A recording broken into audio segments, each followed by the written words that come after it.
Oh, look at this. Just a couple of bros on a Monday. Welcome into the PHNX Cardinals podcast, brought to you by the DraftKings Sportsbook app, America's top-rated sportsbook. Like and subscribe. Leave us a 5-star review wherever you get your podcast. I'm Johnny Venerable. He's Bo Brock.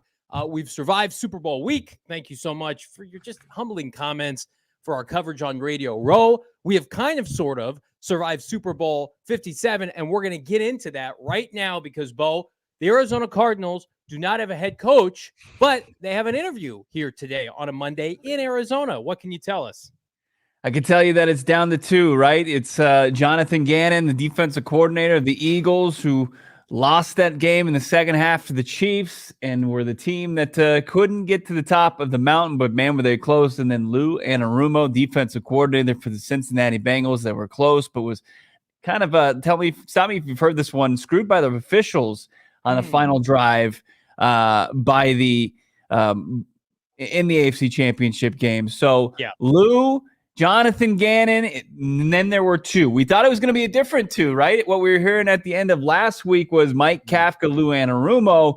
We'd kept that wild card spot open for Jonathan Gannon because ever since Benjamin Albright kind of put that little bug in our ear almost a month ago, saying that the Cardinals will interview him. They never got on the schedule, and here they are now interviewing him today. Do they let him leave the building? Was Lou Anarumo just a runaway train as far as a surprise interview and just crushing two interviews with the Cardinals to where he kind of overcame a guy like Jonathan Gannon, who's now, in hindsight, kind of been one of the top candidates all coaching search? The Mike Kafka dynamic is interesting, but we can bury it now. A couple of different sources reporting, and then Cam Cox put an emphasis on it this morning. I think we've got his tweet for our audio listeners, guaranteeing, here we go. Cardinals coach search can confirm, this is from Cameron Cox at Cam Cox on Channel 12, reporting that Eagles DC Jonathan Gannon is interviewing today in Arizona. We know that. He's been told it's down to Gannon or Bengals defensive coordinator Lou Anarumo. Vance Joseph, according to Cam Cox, would likely stay if Lou is hired, and he'd bring in an experienced offensive coordinator and QB coach, whereas we're hearing, Bo, from our friend Benjamin Albright, that if it's Jonathan Gannon, he would likely go with an external defensive coordinator. We've heard some rumblings, maybe the linebacker coach out of Philadelphia. So Vance would be safe. If it's Anarumo, Gannon would not keep Vance Joseph. And then, of course, the sub-bullet to all that is Mike Kafka no longer in consideration. It is down to two, and we've got some people, most people, it feels like, rooting for Lou Anarumo, where it feels like the house money right now would tell you it's going to be Jonathan Gannon. Why do you think that the fan base, outside of really last night, is maybe turning a little bit on Jonathan Gannon being the head coach of this team? Because it felt like 48 hours ago, John Gannon, hot name, right? 7 points allowed in each of the two playoff games, second in total defense. Is it only because of the second half last night? I mean, that recency bias is out of control at this point, right? I think it really is, because anytime today on the Twitter streets I put out, Gannon v. Anarumo, it was overwhelming how many people want Lou to be the next head coach of the Arizona Cardinals because of the second half downfall of this Philadelphia Eagles defense. And look, of course, it's how you finish. I mean, Cardinals fans know that more than anybody. Watching Cliff Kingsbury coach football for 4 seasons in the desert, they never finish, right? And you wouldn't want to have some sort of continuation of that. But, I think Gannon, as far as his defense, it held the Chiefs to 7 first-half points. I mean, after the opening drive touchdown for the Chiefs, or their opening possession TD, it went missed field goal, doink, and then you had back-to-back punts. They had the ball for just over 2 minutes in the second quarter. Like, Gannon's defense was keeping them off the field, and by doing so was putting Philadelphia in a position to go into the locker room up 10. Now, I know that all went away. Andy Reid, Eric Bieniemy, and Patrick Mahomes and the offensive staff there in Kansas City, masterful what they decided to come out and how they executed in the second half. I mean, Eric Bieniemy, who's been tied to this team, potentially the Cardinals, as an offensive coordinator, big tip of the cap, because on Saturday he's pointing to just something that the Eagles defense was doing, and it kind of had a tell that they were able to exploit that led to 2 unguarded touchdowns. I mean, it was unbelievable what they were able to do just off of, some film that they had against them from the Jacksonville Jaguars game. So a tip of the cap there. But I think, you can't lose sight that Jonathan Gannon can relate to players, and that Jonathan Gannon, he was able to, you can say about all the talent he had on his defense, he was able to harness that talent. He was able to get that talent to produce at a pretty historic record, especially in the pass rush. And, that can't kind of overlooked, the ability to coach a talented defense and put them in a position to play in the last game of the season and go into the second half with a lead. Here's what we're not going to do on this show. Bo and I are not going to sit here and tell you if you want Lou Anarumo over John Gannon that you're wrong, because you're not wrong. You can have an opinion. That's what this show is about. Put it in the comments. My pushback to anybody with John Gannon kind of on the edge, the tipping point of you not wanting him as a head coach. Hold on. You see that chat where it says, give me Anarumo, Gannon choked in the Super Bowl? Hey, I got news for you. Anarumo's defense choked in the Super Bowl last year, too. They gave up a 79-yard touchdown drive to Matthew Stafford and Cooper Kupp that the Rams beat the Bengals in last year's Super Bowl. Kyle Shanahan choked away 28-3 to the New England Patriots, and the 49ers didn't give 2 fucks, and they wouldn't they wouldn't have it any other way because he's their head coach right now. I don't care about the statistics. I don't care about anything else. There was a piece of information that came our way from Albert Breer. Darren Urban of AZCardinals.com was nice enough to post on his Twitter. And let's try to read between the lines of this post. If we could, Sean, let's see this post. Over the summer, this is from Albert Breer, new Arizona Cardinal GM Monti Ossenfort, with the help of his agent, knowing he was going to be up for some GM jobs, came up with a list of 10 to 12 coaches that he wanted to get to know. So he'd have a solid list to work from in case he got a GM job.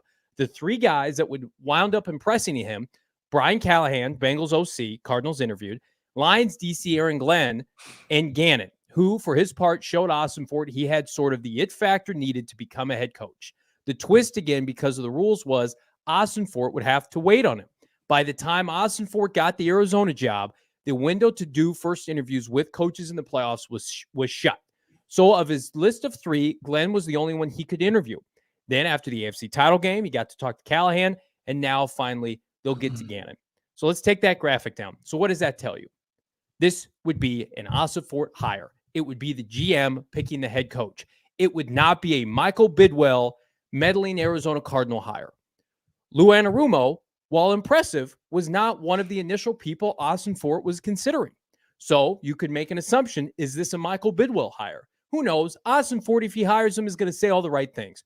But for a franchise that has been meddled with Steve Keim and Michael Bidwell, you're going to get, if you hire Jonathan Gannon, a direct choice from your GM, your external GM, for the first time since 1994. You've got an external assistant GM for the first time in some time. The structure of the Cardinals would finally resemble a competent organization. So I applaud you. You want Lou Anarumo. That's awesome. But if you want this franchise to be amongst the big boys now and to do things that aren't batshit crazy like they've done since 1994, not hiring an external GM since that time when Buddy Ryan was the coach and picked the players, you should be rooting for John Gannon, because that's what Monti Ossenfort wants. And Monti Ossenfort did not come up in the ranks of the Cardinals. He was an external guy with the Titans and the Patriots. So let's put everything else aside. If you want to be viewed as a competent organization and you want to empower Monti Ossenfort, if you're Michael Bidwell, allow him to pick this GM. And we had Josh Weinfuss on our show earlier last week. What did Josh Weinfuss tell Bo and I? This is a Michael Bidwell decision. Well, I believe if they opt to go with Jonathan Gannon, it's a Monti Ossenfort decision, and that's what everybody should be rooting for right now.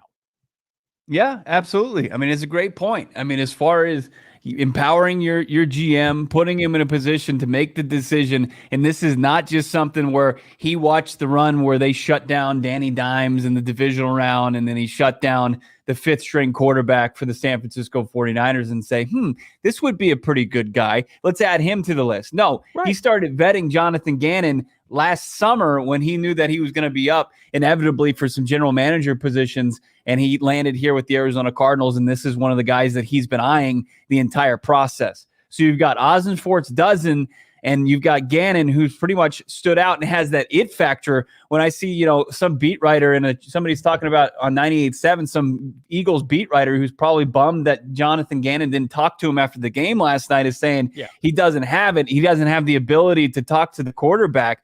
I disagree. When you look at the two candidates remaining, who's going to be able to connect with Kyler Murray better? I'm going to pick the soon-to-be 40-year-old Jonathan Gannon, who, Andrew Sendejo, 12-year NFL safety, told us out on Radio Row, has a great ability to connect with the players in that locker room instead of the 57-year-old defensive coordinator and Lou Anarumo. I just think that that's pretty easy to see. Now, players do love Anarumo. They love him because his ability to scheme and call up a game plan and be surprising to opposing offenses. And I think that's part of it, no doubt about it. But what have we said from the very jump? What did you say to Pat McAfee? What are the Arizona Cardinals? What's the number one thing that they need to do and find out of this coaching search? A leader of men, a 53-man leader of men. Joel in the chat saying Breer has strong ties to New England. Should assume that any info that came directly from Monti. No doubt about it. No doubt about it. That list, he said, I want Jonathan Gannon. I want to talk to Jonathan Gannon. And anybody in the chat that's rooting for Kyler Murray, well, I'm going to tell you right now, Gannon has a relationship with Jalen Hurts. Jalen Hurts has a relationship with Kyler Murray. To echo Bo's points, not to say that Luke couldn't have a relationship with Kyler, but if you want something that's a little bit more seamless than trying to mesh a 24, 25-year-old with a 60-year-old man that's not Bruce Arians, I would say, again, there's somebody better suited to do that, and it's Jonathan Gannon, who, by the way, is also eyeing an offensive coordinator, QB coach for the Cleveland Browns that I'm sure we're going to get into later, that has a plan in place, a scheme that puts an emphasis on the run game with a mobile quarterback to take pressure off of Kyler Murray. But I will echo, a lot of people in the comments are dead on. I do believe that these are the two individuals that can produce the best staff. I was never bought on what Kafka could and couldn't do putting together a staff. I think he needs more time. Bo, you put out a phenomenal tweet earlier today showing the amount of time that both of these coaches have been in the NFL. They have contacts, right? We talked about it on our audio-only podcast, which I encourage you to listen to last night. And that is that for the first time since Bruce Arians in 2013, these are going to be staffs put together by the head coach, not by Steve Keim or Michael Bidwell. And that's a good feeling.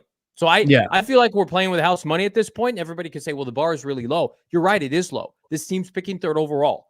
They're going to have to gut the roster, but you can flip it in 12 to 18 months. And the best way to do that is with people you know and that you trust. Right. And trying to make the excuse like what Lou was able to do with maybe not as much talent versus what Gannon was able to do with top talent. I mean, look at the type of, athlete the Arizona Cardinals have on their roster. I think it's more on par with Philly. And you might say, what the F are you talking about? Right. But when you've got Zaven Collins, Isaiah Simmons, Budda Baker, Jalen Thompson, you've got the third overall pick, which is likely going to be a dog coming out, either out of Georgia or, of course, out of Bama and Will Anderson Jr. Gannon knows how to harness that and take that talent and put them in a position to be ferocious, outside of looking at the second half where they were pretty neutralized. That defense did not play well. I'm not going to sit here and get on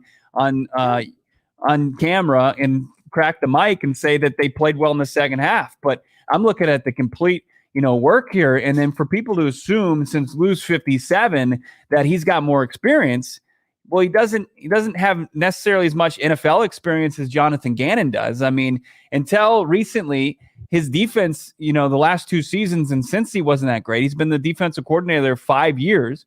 And the Giants were mid. The Miami defenses that he was a part of for a long time, including Vance Joseph, that got him a head coaching job, they were pretty mid as well. Gannon has been in the NFL longer than Lou for 4 more seasons.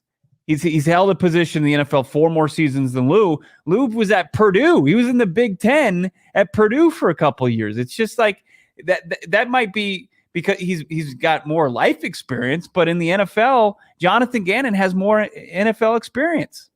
Ageism is a real thing, and it goes both ways. And I'll tell you right now, I've seen one coach of those two individuals out-coach Kyle Shanahan, and it's Jonathan Gannon, and beat the shit out of his offense in the tune of 7 points and knock his quarterback out of the game, right? They gave up one Christian McCaffrey touchdown, and that was it. You want to complain about the quarterback situation for San Francisco? They were putting up 40-plus points against the Arizona Cardinals with backups all year on Vance Joseph's defense. So we can't have it both ways, right? It's not going to be perfect. The Cardinals, on this show, we had a short list of the elites. Sean Payton, right? We wanted Jim Harbaugh. We wanted DeMeco Ryans. They weren't able to land any of those guys through their own admission or their own efforts. And so it's like, okay, how about we get this 53-man leader of men from the Super Bowl that's the defensive coordinator that was second in points allowed this year, second in total defense, 70 sacks in the NFL, that has a close relationship with your GM? I think most people would sign up for that. And I didn't hear too many people after they gave up 7 points in the first half saying anything but don't let them leave the state of Arizona. And then Patrick Mahomes happened, right? Right. And that's unfortunate. But if we're using Mahomes as a barometer that, well, the Cardinals shouldn't hire this guy because he got lit up by what I think is the best accumulation of coaches in Andy Reid, Eric Bieniemy, and their defensive coordinator, who, by the way, won championships with the New York Giants. If you've got that collection of talent that out-schemed them, it's out-schemed everybody in the second half. It wasn't just on Gannon. And what we think is going to be a generational quarterback, top 5 all time. Like I'm okay if he's taking the L for that. Like I'm not gonna judge. They had a very, very competitive first half. They had a bad second half. It happens, but they were in a position to win the game up until the final drive, and a call didn't go their way. But I just think to be prisoner of the moment for an unfortunate second half in the Super Bowl for a Cardinal team that was irrelevant most of this year. Like we've seen now what the Cardinals are able to secure and not secure. Right. This is not Aaron Glenn, whose Lions team had the 29th ranked defense. This is not Vance Joseph, initially talked about as an option for the Cardinals the first week after Kingsbury's fired. This isn't Cliff Kingsbury being retained. I think we need to be realistic about expectations here. Yeah, but I think we could all agree, that now that they're down to 2 seemingly candidates in Anarumo and Gannon, it's a level up. I think you can assume it's a level up as far as what you pointed out, guys with relationships, guys with experience within the NFL, player relationships, coaching staff relationships, front office relationships that would go far as bringing experienced NFL minds and talent into the building in Tempe. Jalen Blair pointing out, how quickly we pivot from Lou to Gannon. I mean, Gannon was just a guy that we were keeping an eye open for because what Benjamin Albright told us, and that he was a wild card, right? And what we had kind of witnessed on opening night last Monday, and that and what happened with Brian Flores, and also the conversation was Lou and Kafka. And I'm not sitting here and trashing Lou Anarumo. I'm pretty much making the case for Gannon over Anarumo, where I think Gannon has the edge. I would rather see a guy with the relatability of these players, with just as much, probably give a slight edge to Anarumo as far as scheming, his defensive scheming over Gannon, just because obviously what the resume, what he put forth with the last 2 seasons with Philly, I think that he was able to produce results that Anarumo can also produce, but give me the edge as far as relating to the players and leading men. Who is going to put this team in the best possible position to win the NFC West? And whomever they hire, they're signaling to the fan base, this is a guy who we think can out-scheme Kyle Shanahan, Sean McVay, and then inevitably Pete Carroll, whomever they opt to nab on the OC. But the Cardinals got picked apart by Geno Smith. They've been picked apart by McVay since he was hired, and they've been undressed twice this year by Kyle Shanahan. So that should tell you, whomever they decide is, we feel like he can go toe-to-toe with our coaches in the division. And I'm cool with whomever they pick. My preference is Gannon, but it's not the gap that was Kafka and Flores and Anarumo. So let's just be clear about that. This is a 1A, 1B kind of thing. I can tell you right now, though, the Vance Joseph factor does not make me feel good if I'm rooting for Lou Anarumo. And again, I don't want to keep dragging Vance into this. Right. But there will be a potential for fractions in the locker room as it relates to, well, this is how we did things with Vance last year, and Vance is still around. Vance, what's your opinion on this? And Vance giving his 2 cents. Oh, I like Dennis Gardeck, and I like Tanner Vallejo, and you got to let the veterans get the first crack at it. And I'm watching Will Anderson with the 2s, and I want to punch a fucking hole in my wall. Right. Or I get Will Anderson with Jonathan Gannon and a brand new staff, and they watch the tape from last year, and they're like, that's horseshit. I'm not playing those guys. I'm starting fresh. Best players play. The best players did not play under Vance Joseph during his tenure here. Allow rookies to make mistakes. This needs to be an organization that embraces young talent. And as long as Vance Joseph is a part of it, I'm going to have my question marks. So that's a check against Lou Anarumo. I'm sorry. And I do believe it would be a make good for, hey, Vance, you took care of me. I was your DB coach back in 2016. We're going to keep you around as a senior advisor. And I see a lot of people just wait it out a year. No, I don't want to do that. You've got everything else is telling you clean break. Keim gone, Kingsbury gone. You've got external assistant GM. Why would you keep Vance Joseph around? So that's a knock against Lou for me. Fair enough. I don't necessarily think it's going to fracture the locker room as much as you think it will. I will say to DJ Boogie in the chat saying, what was this question? Emma, could you bring that up on the screen? Asking if we don't believe Lou can lead men. We absolutely believe he can lead them. Sure. I just buy more into Jonathan Gannon and his ability to do it and relate to the players more than Lou Anarumo. But look, I mean, he can collaborate with Vance Joseph. It's something that they've done before in Miami, and I'm sure there's a lot of mutual respect there. And I get why you would want just this to be a clean break from the old regime, right? You know, Keim gone, Cliff gone. Might as well get rid of VJ and just kind of clean house and hit the entire reset button. But yeah, if VJ didn't, he obviously, his defense played very well the previous season, not last season. Last season they were putrid at times. Right? They got lit up by Detroit. They got lit up by Seattle in the finale.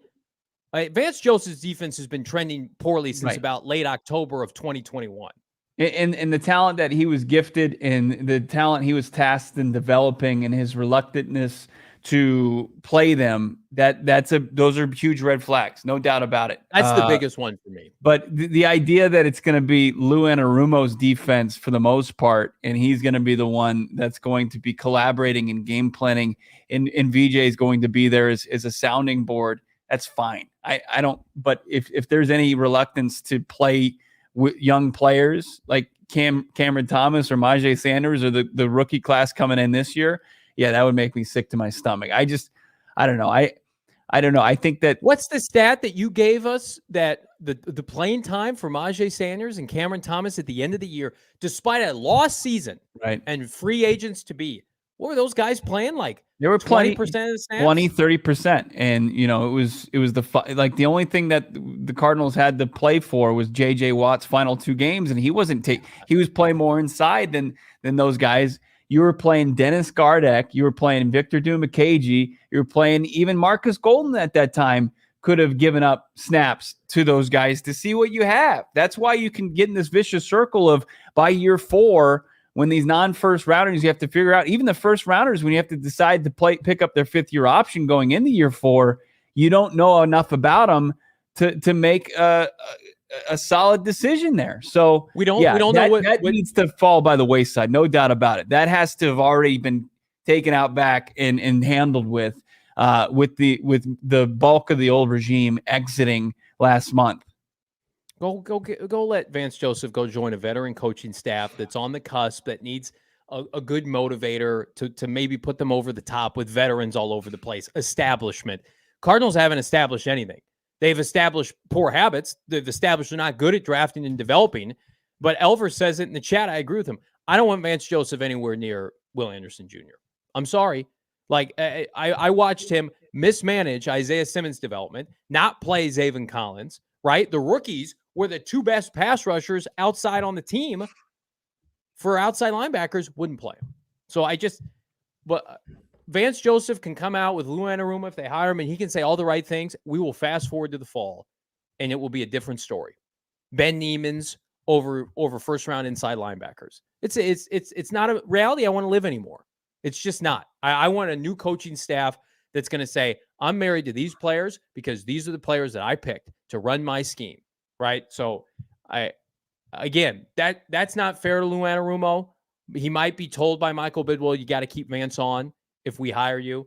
So, I won't put it on Lou Anarumo, but I'm going to tell you right now, it's why I prefer Jonathan Gannon. And I don't agree with this take that Gannon's only had one good season as a defensive coordinator. Philly's defense was part of the reason why that team was able to sneak into the playoffs last year. Yeah. As they were trying to develop Jalen Hurts' game, they had to become kind of a run-heavy, defensive-minded team.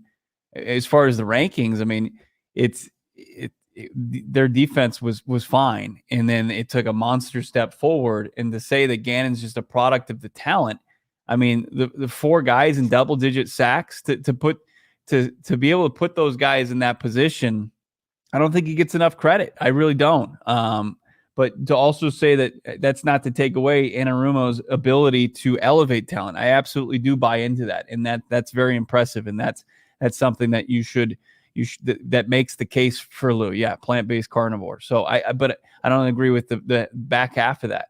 So Arizona Cardinals, though, really do appear like they're right there, and maybe they make a decision within the hour. Maybe they make a decision tonight or sit on it until tomorrow, but they're close. They're closer than they've been all off season. What is it? Are we day 35? Day 35. Dylan Richards, super chat. Thank you so much, Dylan. $1.99. Advanced stays. Does the new head coach fix playing time problems? Hopefully, probably. I don't think Monti Ossenfort and John Gannon or Lou Anarumo want to see Will Anderson sitting or a defensive tackle pick 35 sitting. That's just, it's unacceptable. These players that are on the team currently that have contracts, they're not tied to this leadership. So the decisions are going to be made either during the year or during the offseason, whether or not they stick around or they become backups or they have to adapt, presumably, to new systems and schemes. So to me, I would just say, like, you got to get on board with this, because what you did prior, and this is all due respect, I love Budda Baker, but Budda's defense last year, not individually, but he's the captain of the defense. Defense was terrible. It was 29th in points allowed, right? So we can't say, well, Vance, we did this and this and that. No. That didn't work last year. The defense was awful. Now, the offense was worse, and they put them in bad positions, no doubt. That's why Cliff Kingsbury was also fired. But everything has to be new and different. And I'm hopeful for that. And I'm hopeful that you guys are going to check out DraftKings. If you haven't already, goodness, what have you been waiting for? Super Bowl 57, absolutely off the chain. I won one of my 3 bets yesterday, but it did put me in the green. I had KC, right? My dad talked me out of betting against Patrick Mahomes, and I said, no, we got to ride with Jonathan Gannon if he's going to be our new head coach. And, we know how that ended. So, and then I took the over at 51 points, which seemed like free money. 88% of the bets went in on the over. Didn't get my $5 free bet to hit, but, it's free money. And DraftKings, they love dishing out free money. And how about this for free money? Download the DraftKings Sportsbook app now. Use promo code PHNX. New customers can bet a mere $5, get $200 in bonus bets instantly. Only at DraftKings Sportsbook with promo code PHNX. Minimum age and eligibility restrictions apply. See show notes for details. My DraftKings pick of the week is the Nuggets money line as they go to Miami to take on the Heat. That should be a barn burner. And then I can't wait to make my DraftKings pick of the week every Suns game moving forward once Kevin Durant makes his debut, Bo. It was surreal to see Katie putting up shots wearing the Phoenix Suns purple out there at their practice facility. Tremendous. If you want to see that, our guy Gerald Bergay and our friends at PHNX Suns have it up on their Twitter. Check it out, PHNX_Suns. Katie's new to the Valley. You're going to have a new head coach and coaching staff that's going to be new to the Valley, and they're going to have to learn a very fun lesson in what the top brewery is in the Valley, and that's easy. It's Four Peaks. Four Peaks was what was fueling my Super Bowl party last night, Johnny's Super Bowl watching experience last night. Friend Dan, who was asking what we were drinking, he was drinking Kilt Lifter. I was drinking the Wow Wheat. Johnny was drinking the Hazy IPA. There's something for everybody. Any beer that you like. You want something smoother? Are you more of kind of like a spirits fan? Well, they've got their barrel-aged beers as well, where they'll take some of their top beers and they'll age them in these barrels that they bought from Kentucky. very, very expensive, but very well worth it. And it's like a smooth kind of sipping beer, and they all go crazy. They're unbelievable. You got to check them out for yourself. Hit them up, 8th Street in Tempe, right in the heart of ASU town. You've got 8th Street Brewery in Tempe. Check out Four Peaks. Check them out online as well on socials at Four Peaks Brew. And also you want to check out Kilt Lifter, Wow Wheat, Hazy IPA. You got Raj IPA. You got everything that you would want, plus a full, huge, delicious menu. You got desserts, and you got the experience and atmosphere that you want as well. Check them out right now. Hang out. They're pairing. They're doing like a pairing with delicious Girl Scout cookies. What could you ask for? Figure out what beer pairs the best with some Samoans or some Thin Mints, whatever it might be. They're tag along, team tag along. Yeah, tag along's all right. I mean, it's not top three. On. Check out the Four Peaks Cookie Pairing at 8th Street Pub location in Tempe, February 16th. You got to be 21 years or older. Enjoy responsibly. Question in the chat I want to go back up to. Jumping on, I think it's Nazar. Wait, I just joined. What's the news of Kafka being out? What was the reasoning? So it kind of been put out there by, I think, initially Josh Weinfuss and then Cam Cox, basically saying it's down to Anarumo and it's down to Jonathan Gannon. That was basically confirmed by Benjamin Albright. I think that Kafka he had a second interview and they made a decision that he would not move forward for whatever reason. Nothing against Kafka. He doubles down on what he did, which is what Bo and I kind of said all along. If he doubles down on Daniel Jones next year and they have another great season, I think he's got a better resume.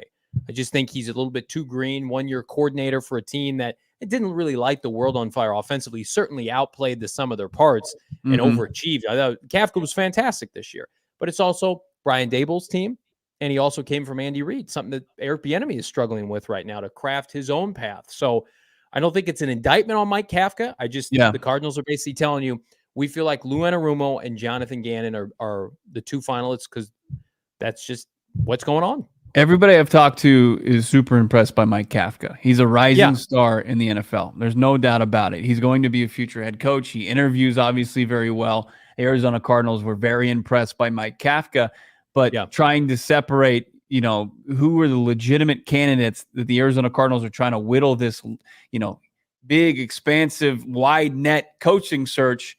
He made it, to the final three, you could say, and then got weeded out by, two very impressive and way more experienced guys in Jonathan Gannon and Lou Anarumo. And I think that's right. I think that's probably the right move by the Arizona Cardinals. And they just didn't have the luxury of going from an inexperienced, offensive-minded, rising star guy to bet on him and just see what happens, where they need to kind of have an adult in the room right from the jump. They need a guy like Gannon. They need a guy like Anarumo to be there to really kind of get a dysfunctional organization on and off the field back on track. And I just think, and not to say Kafka can do that, I just think that you're putting a lot of pressure on a young guy at 35 years old in order to do that. Nazar bringing the heat here. I love this comment, by the way, because I think this is the best way to put it. He's a great guy, has lots of potential, just not the right timing for us. 100%. Sure. My argument's been, if he was up for the Charger job with Herbert established and that team ready to roll, he could seamlessly step in as a new voice and I think do a good job there. Good to know. What have you done for me lately? I mean, if people are up against Gannon, I mean, Kafka's offense put up 7 points against the Eagles. Right. And everybody on morning TV is like, well, the Giants got to play Daniel Jones 3 times this year. And now we got people saying we want Mike Kafka. So it's like, which is it? And they hate John Gannon. So which is it? I don't know. But Joel, I am not qualified to be the next head coach. I'm barely qualified for the job I have, but I appreciate you, brother. It's one of those things where, because we're out of the Johnny's Super Bowl performance wasn't great either. He had Eagles money line. I did, and then I changed it, but it was my DraftKings pick of the week. It feels like, Bo, does it not, that like once you leave the Sean Payton, Jim Harbaugh tier and DeMeco Ryans, not everybody's gonna be happy with the choice, and we get that, right? Right. But I think we're in this kind of not B tier, but the next tier down that's got a Gannon and an Anarumo and a Kafka, where there's some divisiveness. But then below that was the tiers of guys who we just feel like would be completely underwhelming, in like a Vance Joseph. I would have put Frank Wright in that group. I would have put probably Avero in that group just because we weren't Aaron Glenn. We weren't talking about them with like the elites. I liked Brian Flores. I would have put him in my B, maybe an A tier. The Cardinals did not. So again, there's going to be disagreement. Plus, there's head coaching fatigue. Like some fans want this to be over. Right. Like me, I'm ready for this to be done. Tomorrow's Valentine's Day. And there are a lot of people saying, well, let the process play out. And if you're on the latter, I think you're going to get what you asked for. If you've been somebody staunchly committed to go with your gut, go through the entirety of the process, then whomever they choose, we should applaud the Cardinals for taking their time. I mean, we're getting to paralysis by overanalysis, no doubt about it. I mean, we're trying to sift through all these names. Arizona Cardinals at this point, is it 12 deep? Are we at 12? Because we didn't officially have Gannon on there. We had him on deck as far as Ossenfort's dozen. I think we still have that. Here it is. Yeah, it's who they've interviewed. Good God. And it's a deep list, man. They never did talk to Ryans officially, right? They never got that scheduled, and that was never a reality. But you've got Vance 1, Avero 2, Glenn 3, Flores 4, Peyton 5, Gannon's going to be 6, Anarumo 7, Callahan's 8, Kafka's 9, Reich's 10. So you had 11 with Dan Quinn. You never talked to D'Amico Ryans, but you requested him. So 11.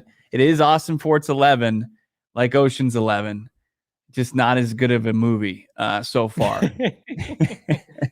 I've lost my train of thought, but here's what I do want to emphasize is that the Cardinals, we feel like, because the Bengals staff is still intact and a lot of the Eagles staff is still intact, they're going to be able to put together a quality staff. And that's what hampered Cliff Kingsbury, and that's certainly what hampered Steve Wilkes. So I feel like my biggest fear of waiting this long is not going to become a reality, because you would assume at this point, Lou and Gannon have those guys on standby where we get a hiring within the next 12 to 24 hours. Please, effing God, make it happen. Yeah. And then by the end of the week, you have news of so-and-so is joining Lou Anarumo, John Gannon in Arizona to become their offensive defensive coordinator. That makes me feel good that you don't have to piecemeal it together, and that you're going to be intact fully for the NFL Combine just 2 weeks away. With it being Valentine's Day, you can have fun with that. I mean, Michael Bidwell doing the old Ralph Wiggum from The Simpsons saying, I choose you, Valentine's card, to Anarumo or John Gannon, or Be Mine, like the little candy hearts, just slide it across the table. I mean, I think it's a good way to do it, right? I mean, we didn't think we were going to get this far. Might not have some fun with it. They immediately resign after that happens. Vance is like, I accept. Yeah, I'll be your Valentine. This was nice. I'm gonna get my steps in now outside. Let's get to some of these comments here. You guys are crushing it in the chat. Layer Gannon got out coached by Cliff in week 5. We're seeing a lot of that in the chat. What? The Cardinals lost that game. I know, because Amendola missed the field goal to tie it. That was the old debacle as far as the slide, and did they get the first down or not? The clock was running, and they were running the kind of like hurricane drill there. I don't know. I don't believe they was necessarily out-coached. Would they give up 17 points in that game? Here, I'll pull it up in real time. This is not elite podcasting, but let's go all the way back to October 9th. The Cardinals had 17 points, but yes, he got out-coached. when you don't hit 20 points. They were up in that game 14-0. The Cardinals came storming back at halftime. The Cardinals had a whopping 10 points. I don't remember too many times the Cliff out. So it's a second half tutty. That was them roaring back. Okay. Yes. So Gannon gave up 10 in the first half, 7 in the second, but he outcoached Jonathan Gannon. Listen, we're not trying to be smart. How did he live with himself after that? Oh my goodness! The guy gives up 14 total points in the postseason. I would say, if you're looking for red flags, I mean, they gave up 35 points in the opener against the Lions. They turned around, though, and beat the shit out of the Vikings, gave up 7 points. They held the Commanders to 8 points. I mean, they were the number 2 defense in the NFL. So, we're trying to poke holes in this, and everybody's talking about strength of schedule. I mean, the NFC East had 3 playoff teams, guys. They had 70 sacks. They had 17 interceptions. What do you want? What more do you want? They held Patrick Mahomes to 7 points in the first half. Let's calm down. Oh, my God. D'Amico Ryans gave up 44 points to Patrick Mahomes, and he gave up 30-plus points in the AFC Championship He's game. God's gift to coaching, Johnny. Don't let anybody tell you differently. Can we calm down for 2 seconds? You want the Dalai Lama to coach this team? We got to be realistic here, guys. Well, you know what? Patrick Mahomes lit him up, so I don't want him. Right. Well, Patrick Mahomes has lit every defensive coordinator. Oh my pretty much been lit up. I mean, just take a breath. Anarumo in the Bengals, I think the first time snuck away a win against the Chiefs, like way back when it was like 33-30. Yeah. So and Anarumo was his defense. I think Patrick Mahomes was not. I know he dealt with the ankle thing last night, but he also would. I would argue that he was in worse shape when he met the Bengals in the championship game, the conference championship game. There was also like inclement weather in that game. Like they got to play in a dome yesterday, and also like the field was shit. A lot of Hassan Reddick couldn't plant his feet. But to kind of reiterate this, I can talk myself into Lou Anarumo. I really can. I think that he would be a solid choice for the Arizona Cardinals head coach. I'm glad that it's down to Gannon and Anarumo versus either one of them in Kafka. I want it, that type of kind of a hardened defensive coordinator approach to this organization after what we saw, kind of a very lax approach the previous 4 years. I think we were all on the same page when the news broke Sunday, like, oh, nice. They got two good options and Kafka. And then I feel like I'm having to defend Jonathan Gannon's reputation after last night because the Twitter streets are just piling on. And people are making it out to be, would you just prefer him over Anarumo, which is true, but it's not to shit on Anarumo. It's just, right. Hey guys, let's just take a step back, a 4,000-foot view, and look at what this guy accomplished this year. Mm-hmm. And it's just like, well, he had a loaded roster. I don't disagree with that. But again, it's about whom Monti Ossenfort wants to be the head coach of this team. And if Monti Ossenfort, who's your first external GM in 3+ decades, wants this guy, then that's who I want to go with, because I know definitively I take a player in April, he's playing in the fall. I mean, there's always going to be hesitation with that unless I'm 100% certain that the GM and the head coach are on the same page.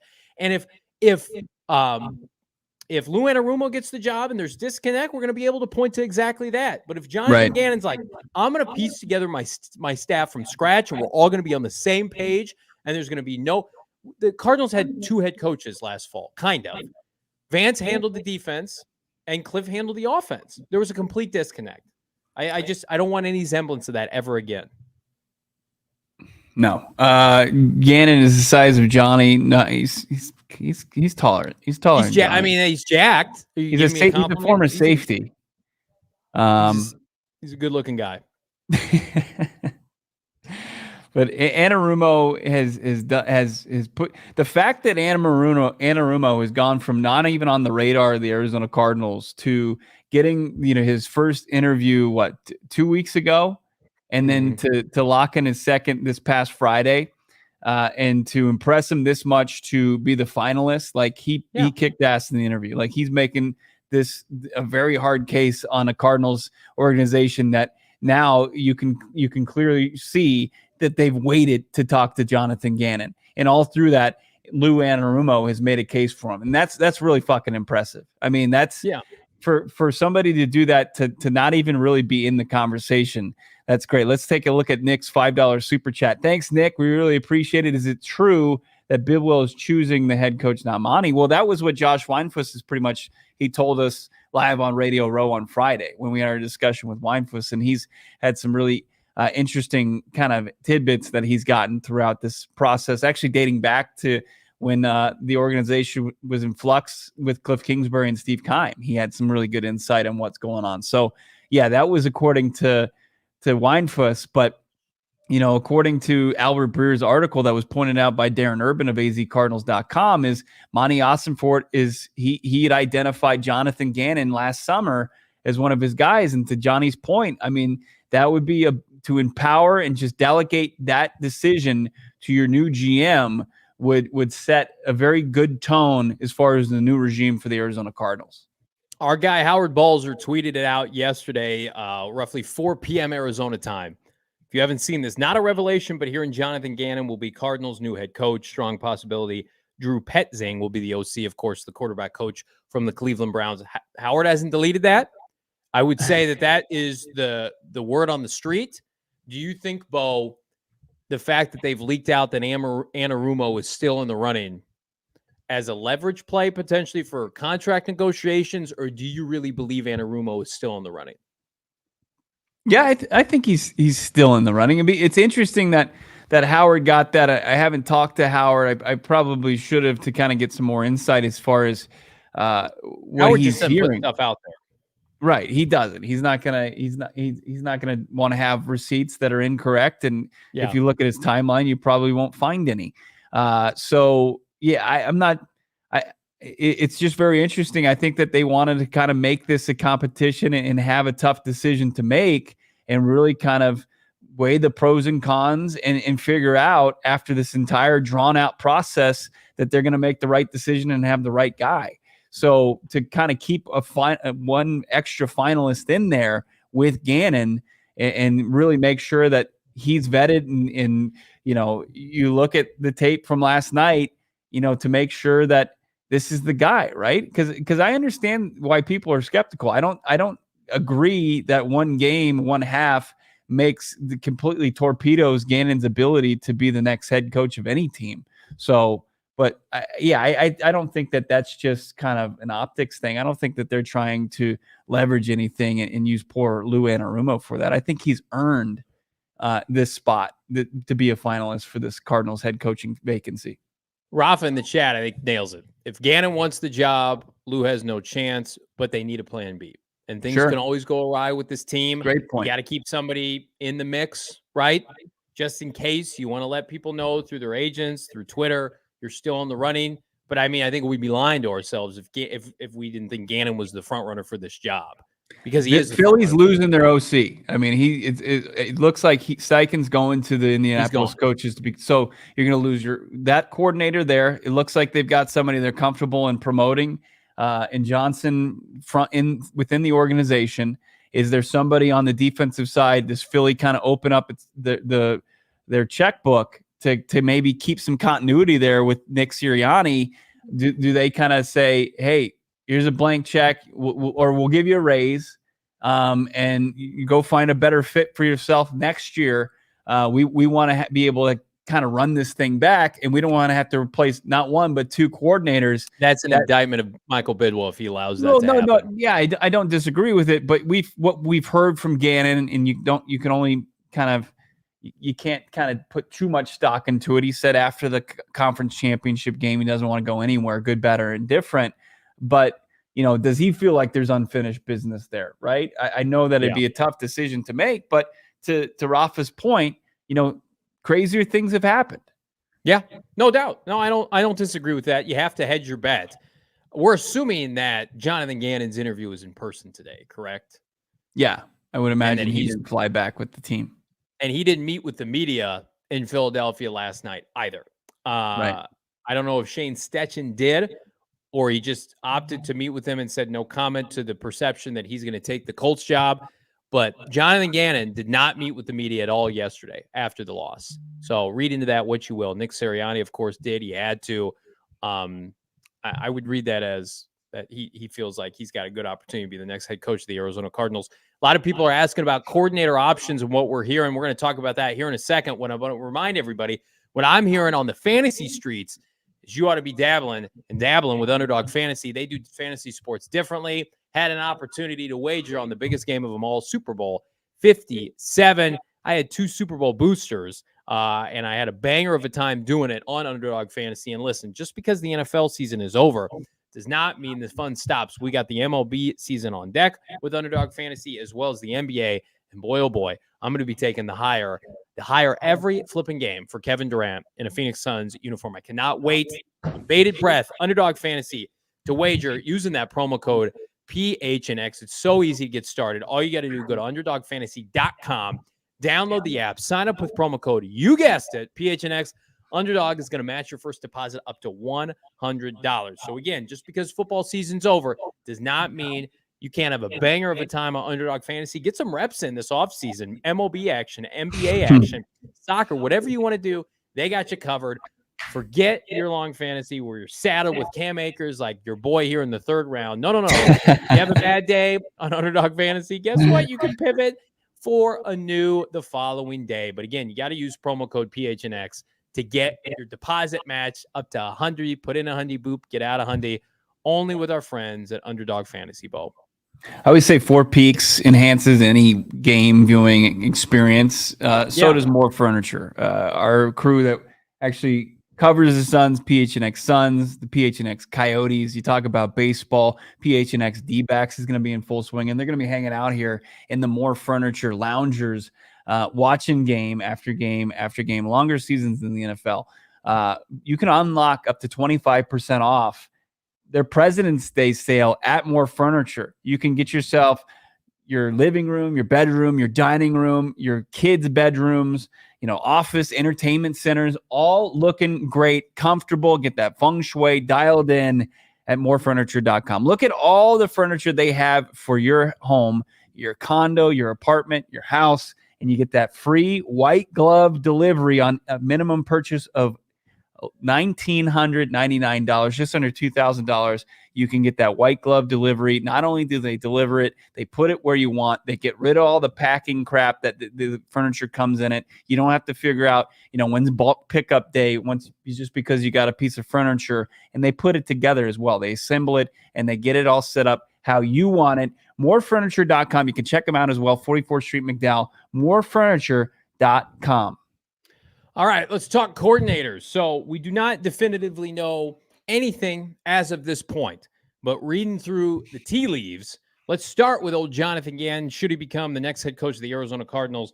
We're going to start on the offensive side, Bo, and we're going to look to the Cleveland Browns and their quarterbacks coach. Help me with the last name. Drew, is it Upsing? Petzing. Why did I think Upsing? Upgrading with Drew Petzing, who's the quarterbacks coach, working with both Deshaun Watson at the end of the year and, of course, Jacoby Brissett. They were both Petzing and Gannon were together under Mike Zimmer during their time with the Vikings. Gannon was working with the defensive backs. Petzing was working with the wideouts. That is his choice, according to multiple people. A choice, I should say, not the definitive. There, of course, is the Eric Bieniemy factor, which we've heard from Pro Football Focus, or Pro Football Talk, I should say, that the Cardinals may have some interest, but it feels like Petzing is the guy right now for Gannon. And then on the flip side, you could opt to choose from a number of the different position coaches, maybe the linebacker coach from Philadelphia, to come here and kind of be your default defensive coordinator. Benjamin Albright stating today that he felt like it would be the preference of Gannon, like we talked about earlier, to go external for his coordinator, and who better than to get somebody that was on your previous staff. Yeah, not bad, right? I mean, I think that you can talk yourself into any of these guys. They're impressive. Petzing, I went down a rabbit hole watching some of his meetings with the Browns media, because he could potentially be the guy that's going to be working in collaborating with Kyler Murray. And, I think that he's got a lot of, I guess, time spent coaching teams, from being at Harvard to the Browns to the Vikings, and he's coached a lot of different positions as well. He's been a tight ends coach. He's quarterbacks coach most recently. He's coached the wide receivers. So he's got experience. He knows the offensive side of the football and is viewed as one of the up and comers as far as this league goes. And then, you look at, I think it was DJ White. He told me that the Arizona Cardinals, from what he's seen, is they're going to look for more experience. So maybe the Dan pitcher isn't something that we should be connecting with Lou Anarumo, but that was a name that we saw. Dan Pitcher is a guy who works with Joe Burrow. Getting OC interviews already. Right. He's the quarterbacks coach in Cincinnati. So when you think about what veteran offensive coordinators are available, Cliff Kingsbury's out there. Who else we got out there? Jim Caldwell. Greg Roman. Roman's very intriguing. I know he's a 4-letter word around Baltimore these days, but he also got Lamar Jackson to an MVP level before. So, and he got Colin Kaepernick playing at a very high level as well with the Niners back in those days. So there's definitely some options there, but I think it's to kind of see Petzing kind of show up an unknown with some hotter names out there. It was interesting, but you have to start to trust the people that the Cardinals are starting to put in place, and that they've been around this league for a long time. We talked to Andrew Sendejo, and he said, like, these guys are always putting together staffs, and no matter if they're in line for a job or not, but they're always thinking about who would be on their staff. And it's interesting that, you're starting to already see these kind of trickle out with these two candidates for the Cardinals. Yeah, it is interesting. You figure that you're going to get the best version of their side of the ball at the very least, right? And I think that was the big issue with Cliff Kingsbury. The offense was terrible. They didn't look prepared for games, and they had a loaded core even without DeAndre Hopkins. Ertz and Hollywood Brown and Greg Dortch and all these playmakers, Cardinals couldn't put up over 20 points per game. Like that, I would assume after, some growing pains is not going to be a problem with Lou Anarumo and or John Gannon. I feel like Jonathan Gannon, you're going to be able to lean on that side of the football.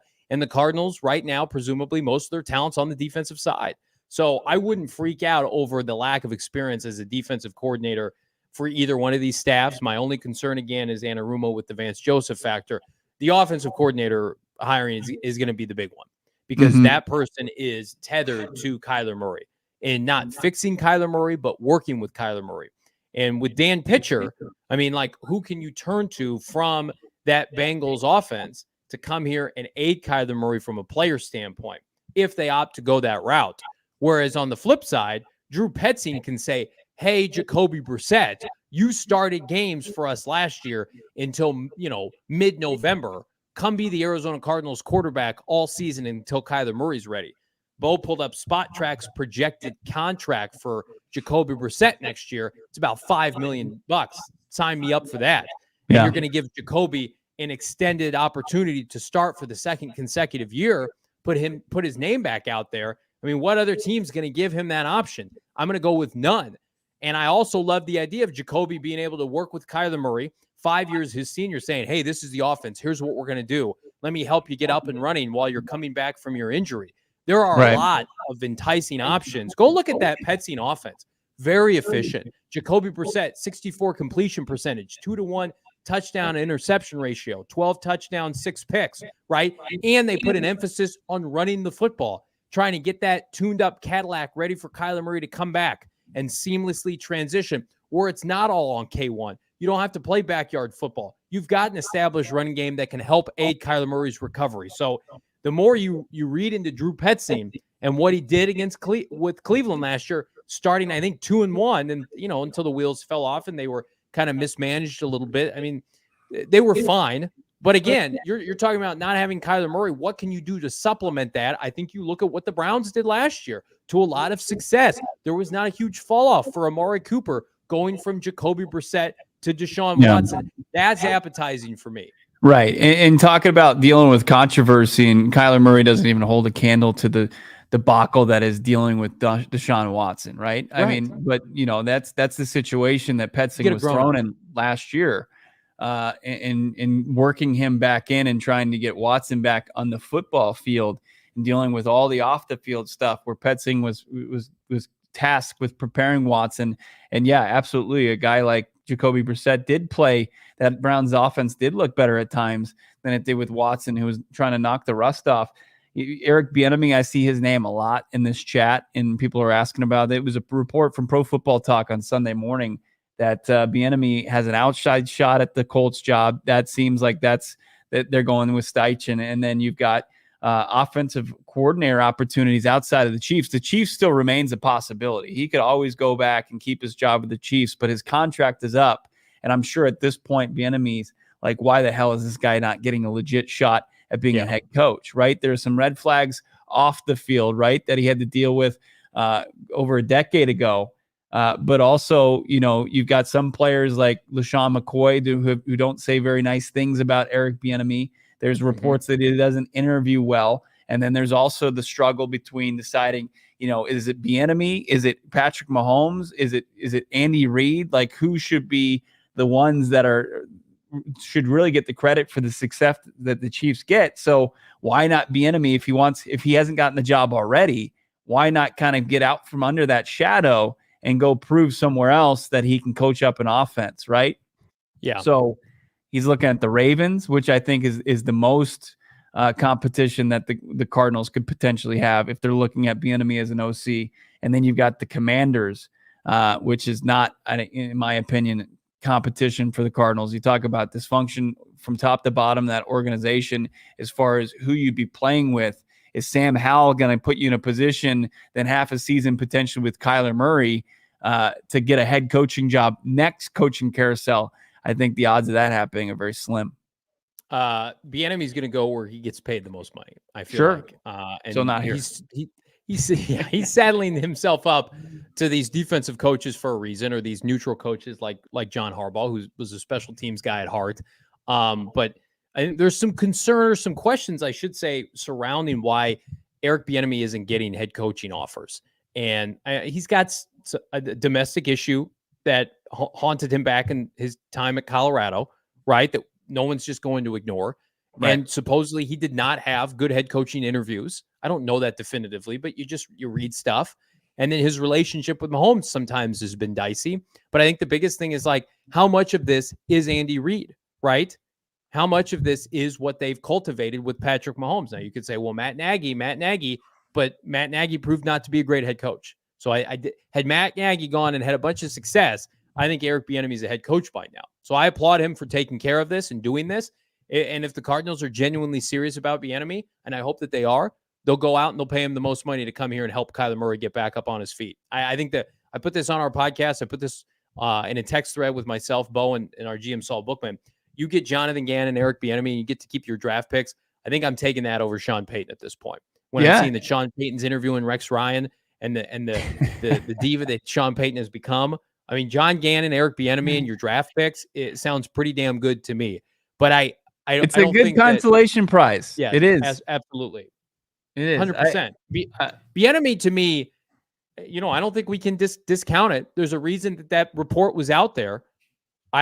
Goodness, the Cardinals have shown you they're going to talk. They'll talk to anybody. You want to talk to us about the head coaching opportunity, the OC opportunity? Come talk to us. Let's have a conversation. Doesn't mean they're going to hire you, but I think feels like they're going to explore something to that effect. And Gannon should be open to it, right? And I think Anarumo should be open to it. As far as will they have the ultimate say, you would hope so with their coaching staff, that it is different than the past and previous coaching staffs that the Cardinals have put together, to where the coach has more, I guess, call on that in authority as far as who they hire, instead of, the GM putting it together for the coach and then rolling the balls out on the field and say, okay, go coach him up and win us a Lombardi. I think they've gotten it wrong. So hopefully they've learned from the errors of their ways. We're on standby here at PHNX Cardinals until we get a head coaching announcement. But in the meantime, check out our phenomenal team of writers at GoPHNX.com, led by Howard Balzer, our PHNX Cardinals beat reporter. Craig Morgan just put out a banger of an article on the last 4 Super Bowls at State Farm Stadium. Got tremendous insight from a flurry. That was a collaboration, right? Some very well-respected people that have been right in the Valley for a long time, going over and ranking the Super Bowls that have been played here in the desert. It's great. Tremendous article. The Kent Summers, Darren Urban, you got Paula, and you've got Scott Bordeaux, yeah. Fantastic work by Craig Morgan. Our team of writers, Jared Bourget, cranking out just money content on Kevin Durant. How can that not take center stage right now? Good hell, Cardinals, get your press conference in before Thursday, because it becomes a Suns town on Thursday afternoon. Michael Bidwell, let's focus on those optics. Let's hire somebody so you can get a presser in before Thursday. Check out GoPHNX.com. Become a diehard. 20% off all merchandise. Cop a free hat and or T-shirt the first year you sign up, and every year after the fact. Hop in the exclusive member Discord. You're not going to be sorry that you did, as we own the offseason here at PHNX Cardinals. Question in the chat: Jacoby Brissett, is he a free agent? You betcha. He sure is. $5 million projection contract. And why not bring him to the desert and let him start a few games until Kyler Murray's ready to rock and roll. So I think there's three options, right? I mean, as far as who's going to be your bridge quarterback to when Kyler comes back, right? There's the incumbent. There's Colt McCoy. He's under contract. Now, it's not a ton of money that you would have to cut if you cut him, that you're just like, you can't financially come back from it, right? And then you've got Brissett. That's easy if you got Drew Petzing that comes in from Cleveland. There's experience there, relationship. And then there's like who you brought up, who would be really fun. I don't know if it's going to equate to wins, but like Gardner Minshew from Philadelphia. He's got a little Jake Plummer to him. Always a fun quote. He came in and he won some, I think a game for Philly when he was spot starting for Jalen Hurts. But that's what you're looking at. That's the caliber of quarterback that you're going to look to with Kyler Murray on the mend from January 3rd ACL surgery. Sly asking Jimmy G, it sounds like he wants starter money. You got to be ready to play in the sandbox of guys who feel like they are starters, but they aren't going to get that opportunity. Jackson F saying Taylor Heineke. I wouldn't mind Taylor Heineke. He was out there partying in Tempe with his shirt off with Bert Kreischer over the weekend. I mean, he seems like a fun guy too. He also had, I think, a clause in his contract where the teams he beat, he would get color scheme Jordans for every win he would get. So I don't know how many Jordans he would get this next season for the Cardinals, but it's cool. My only concern with Minshew is that he's not going to be running the same offense you would assume. Right. Heineke and both Brissett have a little mobility to them for sure. Right. Gardner, to me, like, unless you're bringing somebody from Shane Stechen's staff, I don't want a learning curve for the guy who's starting next fall, because Kyler Murray's already going to be on a learning curve, on crutches, right, potentially, or walking around compromised. I want the guy he's off crutches already, Johnny. He is. He's off crutches. We saw video of him. You got to check it out. Check it out. PHNX Cardinals. That's right. But I'm telling you, like, Colt McCoy is not going to know this offense. So Colt McCoy, in my opinion, should not be an option. I mean, he can learn the offense, but there's a short ceiling there. He's a quintessential backup. He'll win you 3 games, he'll lose you 3 games, depending on what the talent looks like next year. Where I think they're going to be up against it. Obviously, some key pieces already out with your Ertz out. Who knows what they're going to do with D-Hop? What is Colt McCoy? You already need to be kind of operating at a very high level for him to be successful.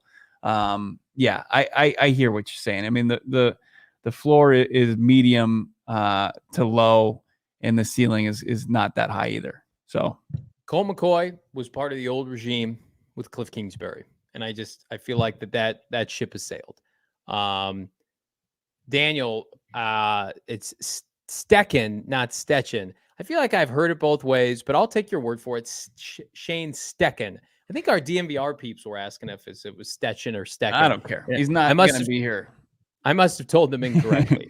Jacoby Brissett would be my choice. But we don't know who the Cardinals' choice is to be the next head coach. But in the meantime, like and subscribe. Leave us a 5-star review wherever you get your podcast. Again, much love, everybody. Thank you so much for the outpouring support from last week. It was flippin-tastic. It was unreal. It was very humbling. We're so grateful for everybody that listens to this podcast. Subscribes to this YouTube page. I highly recommend, if you haven't set up alerts yet, I mean, there's a very real possibility that we're doing an emergency podcast later today. So make sure you got those alerts. So if we go live with the news of the new Arizona Cardinals head coach, you can join us, join the chat, join the conversation like you always do. We're looking forward to it. I think we're in the red zone as far as this coaching search goes. So let's punch this one in. Let's not fumble the ball here, Cardinals. Let's get it done. Let's get a quality coach, and let's move forward with the next era of Arizona Cardinal football. For Johnny Venerable Bobrock here, we're enjoying the hell out of the offseason, and that's because of all of you. Thank you so much for all of your endless support, and hopefully see you later tonight. Have a good evening, everybody.